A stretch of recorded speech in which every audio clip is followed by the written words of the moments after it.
미국 의료계가 충격에 빠졌습니다. 이유는 단 하나, 미국의 한 모녀가 기적을 찾아 비행기를 탔다는 사실 때문입니다. 미국 최고의 병원에서조차 불치 판정을 받은 딸은 수많은 의사들이 고개를 저으며 이제 방법이 없다고 말하던 상황이었습니다. 이 모녀는 전 재산을 들고 마지막 희망을 찾아 한국행 비행기에 올랐고 단 몇 달 만에 완치 판정을 받고 돌아왔다고 합니다.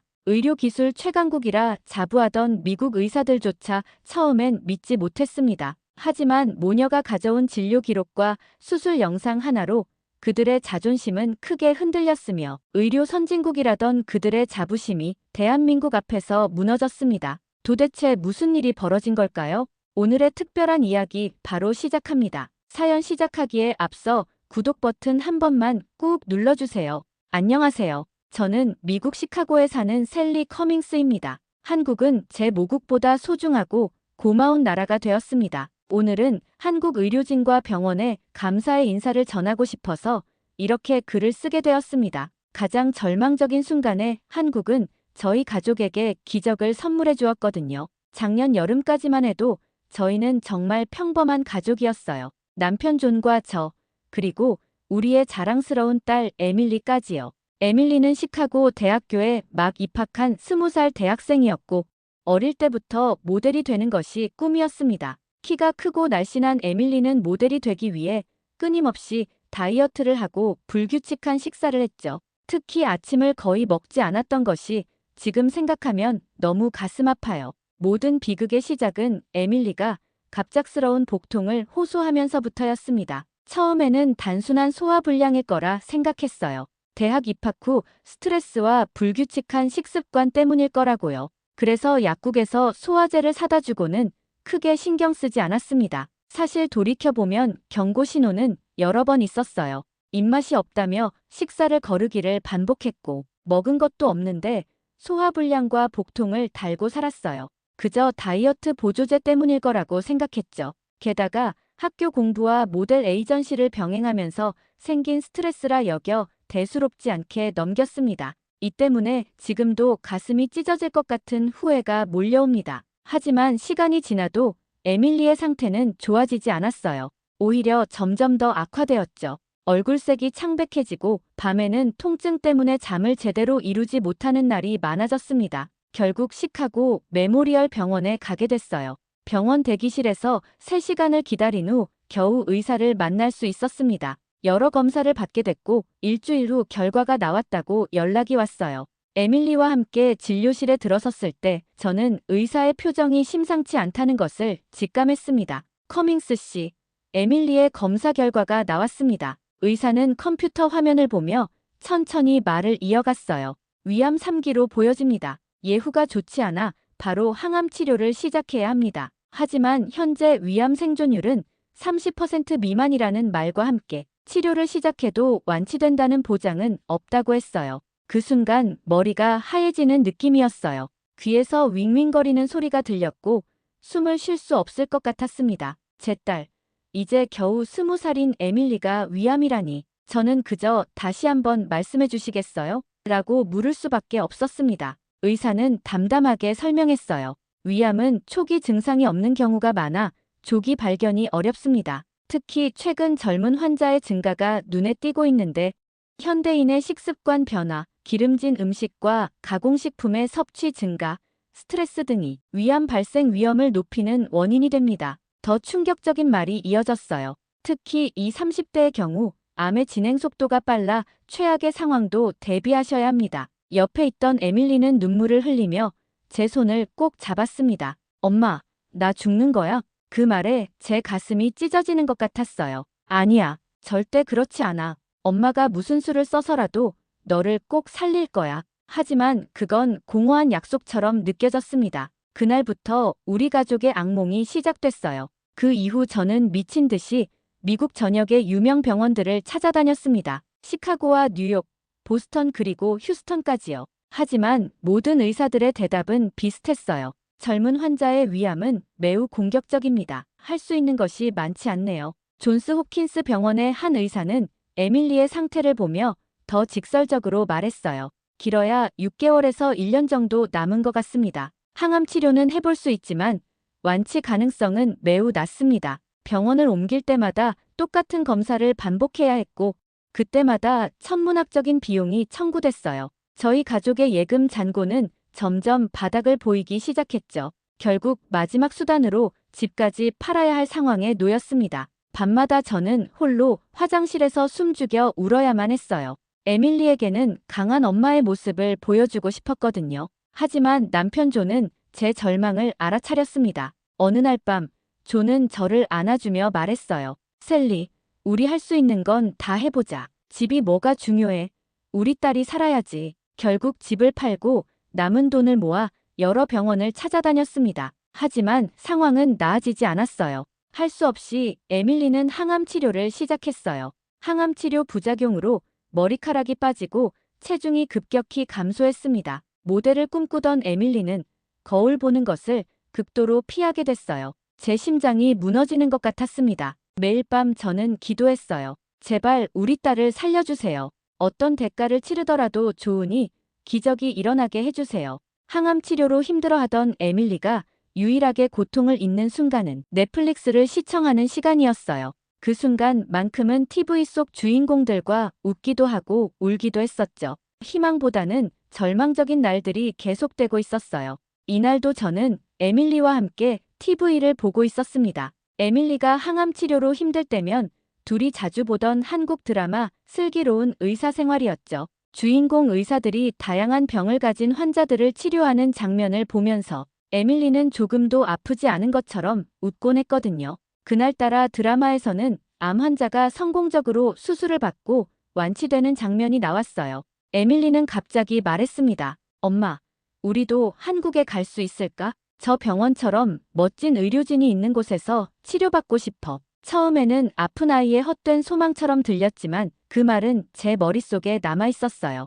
에밀리가 잠든 후 무작정 인터넷을 검색하기 시작했습니다. 한국 위암치료, 한국 암생존율, 한국 병원 외국인 환자 이런 키워드로 검색했던 것 같아요. 검색을 시작하고 10분도 채 되지 않았지만 놀라운 사실들이 저를 사로잡았습니다. 한국의 7대 암 생존율은 의료 최강국으로 알려진 미국보다도 앞선다고 나와 있었거든요. 한국 위암 환자 5년 생존율이 65%라는 글을 보았을 때 제 눈은 컴퓨터 화면에 고정되었죠. 비교 그래프에 미국은 26%에 불과했고요. 한국이 미국의 2배 이상이라는 자료는 저를 흥분시키기에 충분했습니다. 한국이 미국을 앞서는 자료들은 쉽게 찾을 수 있었어요. 가남도 한국이 25%, 미국이 14%로 한국이 크게 앞서 있었습니다. 또한 96%에 이르는 간이식 성공률은 미국 등 선진국 평균 성공률 85%보다도 높았고 뇌졸중 치료 역시 OECD 국가 중 세계 최고 수준을 자랑하고 있었어요. 인터넷 자료만으로 확신할 수 없어 의학 논문들을 더 찾아보았습니다. 논문의 내용을 다 이해할 수는 없었지만 한국이 위암 치료에 있어서 세계적인 전문성을 갖고 있다는 것만은 확실했어요. 밤새 자료를 읽으며 새로운 희망의 눈물이 흘렀습니다. 지구 반대편 한국에 희망이 있을지도 모른다는 생각이 들었거든요. 다음 날 아침, 저는 남편에게 한국행을 제안했습니다. 자세한 내용을 몰랐던 조는 예상대로 반대했어요. 셀리, 정신이 나갔어? 말도 통하지 않는 곳에 어떻게 가겠다는 거야?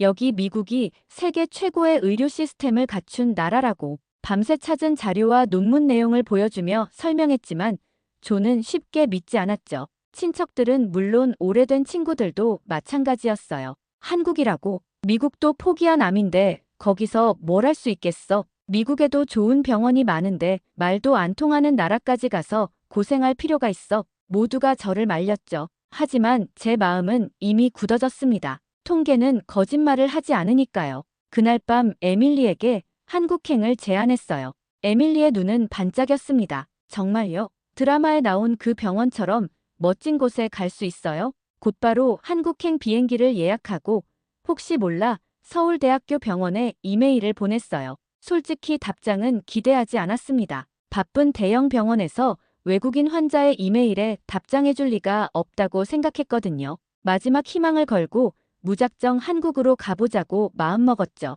그런데 놀랍게도 단 하루 만에 답장이 왔어요. 더 놀라운 것은 사흘 후에 화상 상담까지 진행된다는 것이었습니다. 화상 상담에서 만난 김준호 교수님은 에밀리의 자료를 꼼꼼히 살펴보시더니 충분히 치료 가능합니다. 최대한 빨리 오세요라고 말씀하셨어요. 기대하지도 않았는데 우리가 한국에 도착하기 전에 모든 준비를 해두겠다는 약속까지 받았습니다. 이런 대응은 미국에서는 상상도 할 수 없는 일이었어요. 여기서는 의사를 만나는 것조차 한 달 이상 기다려야 하니까요. 한국행 비행기를 타기 전날 저희 집 거실에는 친구들과 가족들이 모였어요. 모두 우리를 말리려고 했지만 한편으로는 작별 인사를 하러 온 것 같기도 했습니다. 마치 우리가 돌아오지 못할 것처럼요. 존의 어머니는 눈물을 흘리며 말했어요. 셀리, 다시 생각하면 안 될까? 아픈 아이를 데리고 어딜 가려고 그래? 하지만 제 결심은 굳건했어요.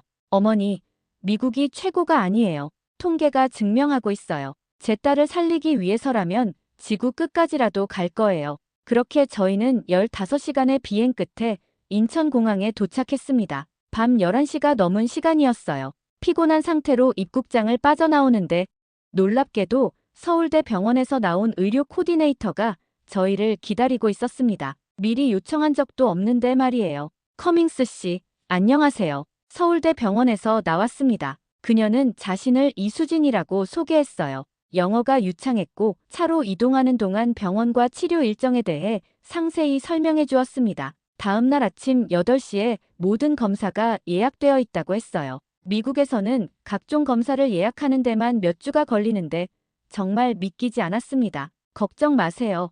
여기서는 모든 검사가 하루 만에 이루어질 거예요. 그리고 외국인 환자를 위한 통역 서비스도 24시간 제공됩니다. 이수진 씨의 말에 안도감이 들었어요. 에밀리는 이미 피곤해서 차 안에서 잠들어 있었지만 그 얼굴에서 편안함이 느껴졌습니다. 서울대 병원에 도착했을 때 저는 입이 떡 벌어졌어요. 시설이 너무 현대적이고 깨끗했거든요. 모든 것이 디지털화되어 있었고 의료진들은 태블릿을 들고 다니며 환자 정보를 확인했습니다. 마치 영화 속 미래 병원 같았어요. 외국인 환자를 위한 전용 숙소도 있었습니다. 저희는 병원 바로 옆 건물의 작은 오피스텔에 머물게 됐어요. 숙소에는 우리가 생활하는데 불편함이 없을 정도의 편의시설이 갖춰져 있었습니다. 비용도 합리적인 가격으로 안내받았죠. 다음 날 아침, 의료 코디네이터의 안내를 받으면서 에밀리는 모든 검사를 한 번에 받을 수 있었어요.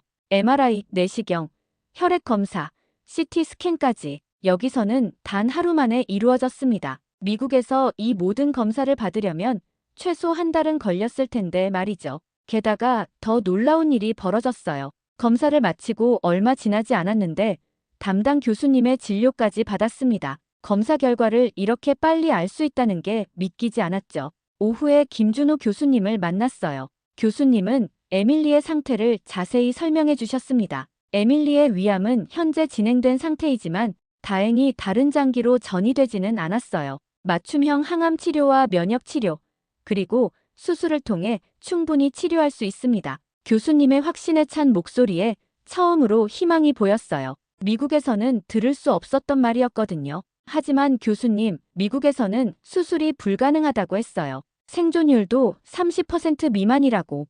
김 교수님은 미소를 지으며 말씀하셨어요. 커밍스 씨, 한국은 위암 치료에 있어서 세계 최고 수준입니다. 특히 우리 병원은 젊은 위암 환자 치료에 많은 경험이 있어요. 걱정하지 마세요. 에밀리는 충분히 이겨낼 수 있습니다. 그 말에 저와 에밀리는 눈물을 흘렸어요. 처음으로 진짜 희망을 본 것 같았습니다. 치료 계획은 빠르게 진행됐어요. 일주일 내에 첫 항암 치료가 시작되더니 에밀리의 상태에 맞춘 면역 치료도 병행됐습니다. 의료진들은 매일 에밀리의 상태를 체크했고 부작용을 최소화하기 위해 노력했어요. 더 놀라웠던 건 의료진의 환자를 대하는 태도였습니다. 미국에서는 의사를 만나기도 힘들었는데 여기서는 김준호 교수님이 매일 아침 회진을 오셨어요. 한 번은 제가 교수님, 이렇게 매일 오시다니 너무 감사해요라고 말했더니 교수님은 웃으시며 이게 당연한 일인데요. 뭐료라고 답하셨습니다. 간호사들도 정말 친절했어요. 대부분 영어로 어느 정도 의사소통이 되었지만 더 정확한 소통을 위해 번역 앱을 사용해서라도 에밀리와 소통하려고 노력했습니다. 한 번은 에밀리가 고열로 밤에 고생했는데 당직 간호사가 1시간 동안 수시로 체크하며 에밀리의 열이 내릴 때까지 지켜봐 주셨어요. 진료비 중간 정산서를 받았을 때 놀라지 않을 수 없었습니다. 제 눈으로 확인한 금액이 예상한 것보다 훨씬 적게 나왔기 때문이에요. 외국인이라 보험 혜택은 없었지만 저희는 외국인 환자를 위한 의료비 지원 프로그램에 선정됐어요. 덕분에 예상했던 치료비가 많이 절감됐습니다. 치료비는 미국의 3분의 1 수준이었죠. 항암 치료 2달 후 에밀리의 종양이 눈에 띄게 줄어들었어요. 김준호 교수님은 CT 스캔 결과를 보여주시며 말씀하셨습니다. 여기 보세요. 종양이 30% 이상 줄었어요. 이대로 진행하면 수술이 가능할 것 같습니다. 미국에서는 수술은 고려 대상도 아니었는데 정말 놀라웠어요. 에밀리는 처음으로 환하게 웃었습니다. 엄마, 나 살 수 있을 것 같아요. 그 말에 제 눈에서는 눈물이 쏟아졌어요. 지구 반대편까지 온 모험이 헛되지 않았다는 생각이 들었거든요. 하지만 항암 치료가 계속될수록 순탄치만은 않았습니다. 3개월 차에 접어들면서 에밀리는 심한 부작용을 겪기 시작했어요. 처음 사용하던 항암제로 인해 심한 구토와 탈모뿐만 아니라 신경병증까지 나타났습니다. 손발이 저리고 통증이 심해 잠을 이루지 못하는 날이 많았어요. 김준호 교수님은 즉시 약물 조합을 바꿔주셨습니다. 에밀리, 항암 치료는 마라톤이야. 한 번에 달리는 게 아니라 천천히, 꾸준히 가는 거란다. 약물에 부작용이 생기면 다른 방법을 찾으면 돼. 두 번째 항암제는 처음에는 효과가 좋았어요. 하지만 1달 반 정도 지났을 때 에밀리의 혈액 검사 결과가 좋지 않게 나왔습니다. 간 수치가 많이 올라갔고 결국 항암제 내성이 생겼다는 진단을 받았어요. 그때 김준호 교수님은 3번째 항암제를 도입하셨습니다. 이 약은 최신 면역 항암제예요. 미국에서도 이제 막 시작된 치료법인데 한국에서는 이미 많은 환자들에게 성공적으로 사용되고 있어요. 3번째 항암제는 부작용이 적어 에밀리가 견디기 수월했지만 항암 과정은 여전히 힘들었어요. 에밀리는 때로는 그만하고 싶다고 울기도 했습니다. 그럴 때마다 김준호 교수님과 의료진들은 에밀리에게 용기를 북돋아 주셨어요. 병원 통역사 김미영 씨는 퇴근 후에도 저희를 도와주셨어요. 언젠가 에밀리가 입맛이 없어 아무것도 먹지 못할 때 김미영 씨는 집에서 직접 죽을 끓여와 주셨습니다. 그건 평범한 흰죽이 아니라 표고버섯과 들깨가루를 넣은 특별한 건강죽이었어요. 위암 환자들에게는 자극적인 음식보다 소화가 잘 되는 죽이 좋아요. 표고버섯은 면역력을 높여주고 들깨가루는 항산화 효과가 있어 암 치료에 도움이 된대요. 우리 엄마가 암을 이겨낼 때도 이 죽을 먹고 항암을 견뎌냈어요. 에밀리도 꼭 이겨낼 거예요. 들깨가루라는 생소한 식재료의 맛과 향이 낯설었지만 그 죽을 먹고 에밀리는 처음으로 식욕을 되찾았어요. 그 후로 김미영 씨는 일주일에 2번씩 다양한 종류의 죽을 가져다 주셨답니다. 은행죽, 단호박죽, 흑임자죽 모두 암 환자의 체력 회복에 도움이 되는 재료들로 만든 것이었어요. 치료 과정에서 에밀리는 한국어에 관심을 갖기 시작했어요. 병원 간호사들이 가르쳐준 간단한 인사말과 감사 표현을 배웠는데 그때마다 의료진들은 너무 좋아하셨죠. 안녕하세요. 감사합니다. 맛있어요. 같은 말을 할 때마다 칭찬을 받았거든요. 4개월의 집중 항암 치료 끝에 에밀리는 수술을 받게 됐어요. 8시간의 대수술이었습니다. 수술실 앞에서 기다리는 동안 저는 계속 기도했어요. 제발 우리 딸을, 제 전부인 에밀리를 지켜주세요. 놀라웠던 건 수술 중간중간 의료진들이 수시로 나와 상황을 알려주셨다는 거예요. 지금 종양의 50%를 제거했습니다. 출혈은 적은 편이고 안정적입니다. 조금만 더 기다려주세요. 잘 진행되고 있어요. 중간중간 수술 진행 상황을 알려주니 불안한 마음이 줄어들었습니다. 그리고 마침내 김준호 교수님이 수술실에서 나오셨어요. 땀에 젖은 수술복 차림이었지만 교수님의 얼굴에는 미소가 있었습니다. 수술은 성공적입니다. 모든 암 조직을 제거했어요. 주변 조직도 지금은 깨끗합니다. 앞으로 추가 치료를 통해 완전히 회복될 수 있을 거예요. 그 말을 듣는 순간 저는 그 자리에 주저앉아 울었어요. 지구 반대편까지 온 모험이 모두가 미쳤다고 말했던 이 결정이 우리 딸의 생명을 구했다는 사실에 너무나 감사했습니다. 수술 후 에밀리는 중환자실로 옮겨졌어요. 의료진의 세심한 관리 덕분에 회복은 놀라울 정도로 빨랐습니다. 5일 만에 일반 병실로 옮겨졌고 2주 후에는 병원 정원을 산책할 수 있게 됐어요. 에밀리의 얼굴에 점점 혈색이 돌아오는 것을 보며 기적을 실감했습니다. 그리고 수술 한 달 후 에밀리는 김준호 교수님에게 직접 그린 그림을 선물했어요. 그림 속에는 에밀리와 의료진들이 함께 있었고 아래에는 제 생명의 은인들에게라고 적혀 있었습니다. 김 교수님은 그 그림을 보시고 감동하셨어요. 이런 선물을 받은 건 처음입니다. 제 진료실에 소중히 걸어두겠습니다. 수술 후 에밀리는 6개월 동안 추가 항암 치료를 받았어요. 그리고 드디어 2024년 2월 에밀리는 완치 판정을 받았습니다. 모든 검사 결과가 깨끗했고 의사들은 에밀리의 회복을 의학적 기적이라고 말했어요. 물론 정기적인 추적 검사를 받아야 하지만요. 완치 판정을 받던 날 병원에는 에밀리를 치료했던 모든 의료진이 모였습니다. 간호사들은 작은 파티까지 준비해 주셨어요. 케이크에는 에밀리의 새 출발을 축하합니다라고 적혀 있었죠. 그 자리에서 에밀리는 눈물을 흘리며 말했어요. 제가 이렇게 다시 건강해질 수 있었던 건 모두 여러분 덕분입니다. 한국에 오지 않았다면 저는 아마 살아있지 못했을 거예요. 김준호 교수님은 환하게 웃으시며 이렇게 말씀하셨습니다. 에밀리의 포기하지 않는 의지와 희망이 살린 거라고요. 저희가 미국으로 돌아가기 전 서울대 병원 로비에는 저희를 치료해 주신 모든 분들이 모여 계셨습니다. 김준호 교수님, 간호사들, 검사실 직원들, 심지어 청소를 담당하셨던 아주머니까지 모두가 에밀리의 회복을 축하해 주셨고 작별 인사를 해주셨어요.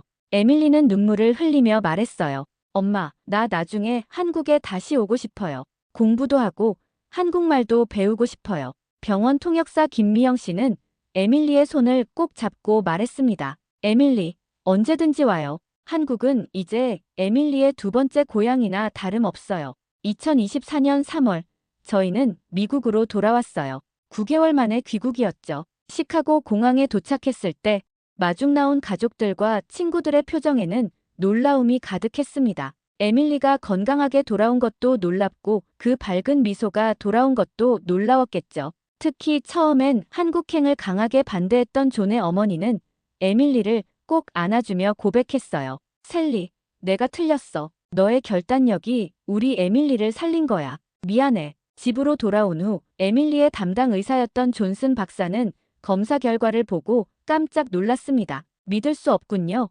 완전히 깨끗해졌어요. 한국에서 어떤 치료를 받았길래 이런 결과가 나온 거죠? 그 질문에 저는 한국의 의료 시스템에 대해 설명했어요. 첨단 기술과 경험 많은 전문의들, 환자 중심의 진료 방식, 효율적인 병원 운영에 대해서요. 존슨 박사는 놀라움을 감추지 못했습니다. 한국의 위암 생존율이 미국보다 훨씬 높다는 건 알고 있었지만 이렇게 차이가 클 줄은 몰랐네요. 우리도 배울 점이 많은 것 같습니다. 그 말을 듣고 제 마음속에 새로운 사명이 생겼어요. 다른 암 환자들에게도 한국의 의료 기술을 알려야겠다는 생각이 든 거죠. 소셜미디어에 에밀리의 이야기를 공유하기 시작했습니다. 처음에는 그저 친구들과 지인들에게 알리는 수준이었어요. 하지만 놀랍게도 저희 이야기가 빠르게 퍼져나가기 시작했습니다. CNN에서 연락이 와서 인터뷰를 요청했어요. 미국 의료에서 포기한 20대 암 환자,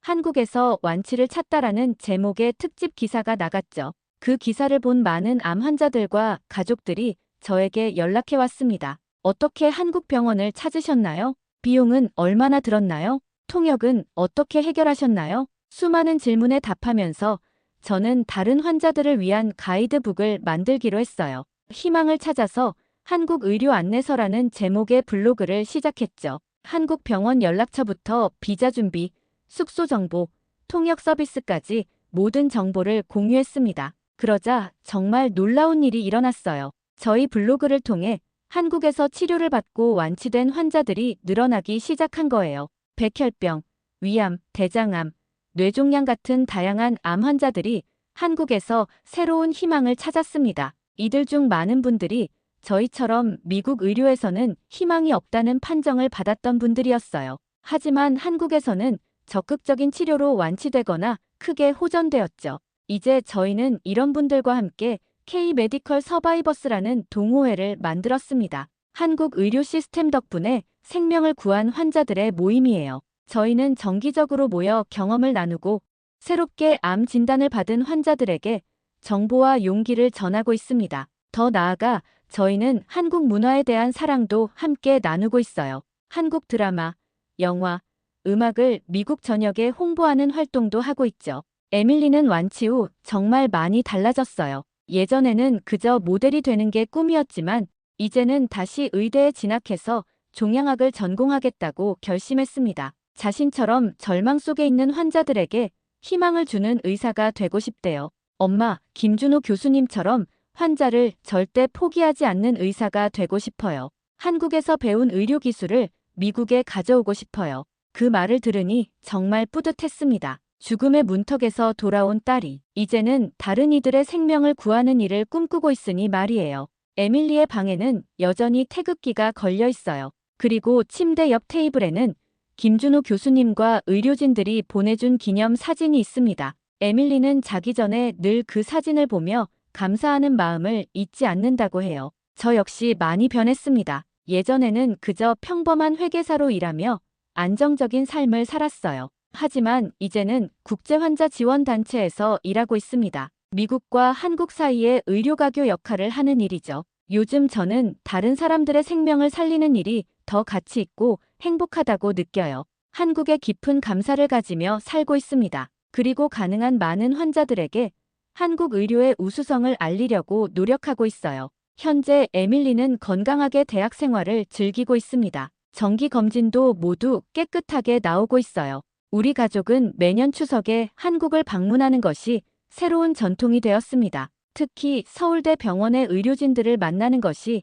가장 큰 기쁨이에요. 최근에는 한국 드라마 언젠가는 슬기로울 전공의 생활을 에밀리와 함께 시청하고 있어요. 드라마 속 의사들의 헌신적인 모습을 보며 서울대 병원에서의 기억을 되살리곤 합니다. 그리고 지난주에는 에밀리가 문득 저에게 말했어요. 엄마, 나중에 결혼해서 아이를 갖게 되면 한국에서 낳고 싶어요. 내 생명을 살려준 나라에서 새로운 삶을 시작하고 싶어요. 그 말을 들으니 미소가 절로 나왔습니다. 한국은 이제 저희 가족에게 단순한 나라 이름이 아니라 새 생명을 선물해준 희망의 땅이 되었으니까요. 오늘도 저희 가족은 한국의 깊은 감사를 느끼며 살아가고 있습니다. 에밀리의 방벽에 걸린 태극기는 우리에게 항상 이것을 상기시켜주죠. 절망 속에서도 희망을 찾을 수 있다는 것, 그리고 그 희망이 때로는 지구 반대편에 있을 수도 있다는 것을요. 다시 한번 김준호 교수님을 비롯한 대한민국 의료진에 감사드립니다. 대한민국 의료진과 의료 시스템을 응원하신다면 좋아요와 댓글 많이 남겨주세요. 오늘 이야기 여기서 마칠게요. 시청해주셔서 감사합니다. 지금까지 감동적인 사연을 소개하는 감동 더하기였습니다. 오늘도 행복한 하루 되세요.